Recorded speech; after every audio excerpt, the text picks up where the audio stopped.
Bonjour. Avec une histoire de médiation, je vais vous présenter ce qu'est la reconnaissance réciproque, appelée aussi reconnaissance mutuelle.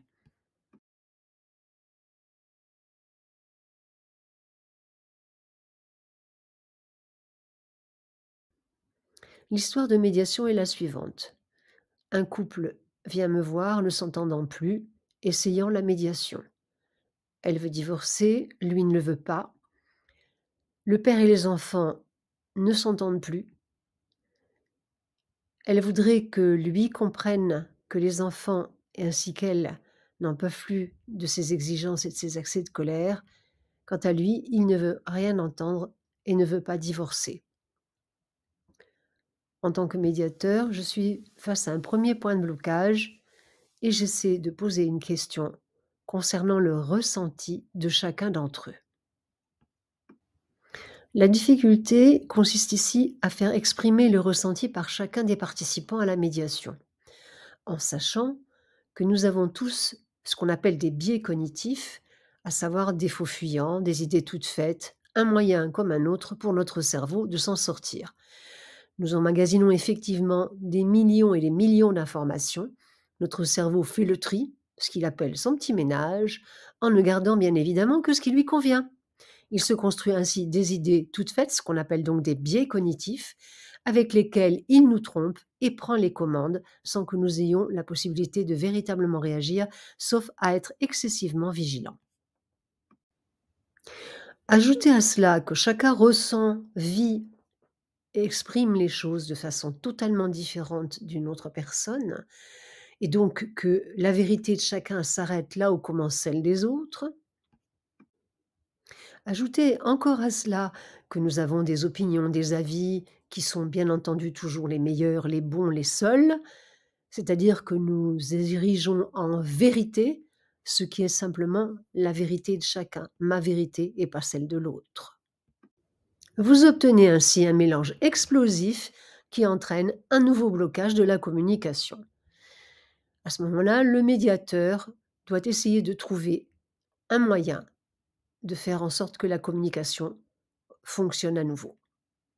Donc on pose encore une question. Chacun de vous peut-il nous expliquer ce qu'il ressent dans la situation actuelle? S'ensuit un merveilleux silence. Il existe différentes techniques pour débloquer la situation. Je pratique assez régulièrement l'échange des chaises et donc pour ce faire, je demande aux participants de la médiation de changer de place.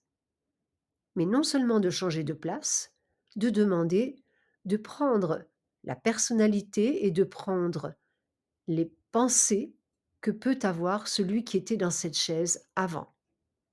Ce n'est pas facile, ce d'autant qu'en fin de compte, cette phase doit être très courte parce qu'elle est épuisante. En les y aidant, on y arrive. Si monsieur a eu beaucoup de mal à arriver à rentrer dans la peau de madame, madame y est arrivée relativement plus vite que lui.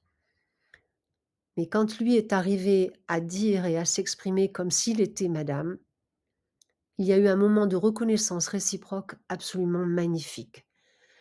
Ils se sont levés tous les deux en larmes, lui disant: «Excuse-moi», et elle lui disant: «Tu as enfin compris ce qu'on ressent».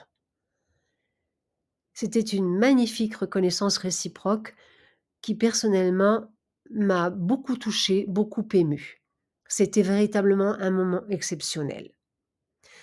En fin de compte, cette reconnaissance réciproque revient à pouvoir dire: «Je comprends que tu puisses ressentir les choses différemment» et même plus que cela encore. La reconnaissance réciproque permet d'aller encore plus loin et d'obtenir même un accord sur les désaccords. C'est-à-dire, bien, je comprends, je suis d'accord avec le fait que nous ne puissions pas être d'accord. J'exprime quelle est ma position, tu as exprimé quelle était la tienne, et j'entends que tu puisses avoir une position différente de la mienne. Il faut en effet commencer déjà par se reconnaître soi-même, reconnaître quelles sont nos émotions, nos ressentis, notre façon de voir le problème. Mais mieux encore, il faut aussi reconnaître ceux des autres. Chacun a ses émotions, ses ressentis, sa vision personnelle du problème. Chacun a sa carte du monde et ma carte du monde ne sera jamais celle de l'autre. Ainsi, même dans les pires situations de blocage, on peut arriver à une reconnaissance réciproque, qu'on appelle aussi reconnaissance mutuelle, avec une petite nuance, la reconnaissance mutuelle étant un échange et une reconnaissance réciproque étant un retour par rapport à une reconnaissance de l'autre.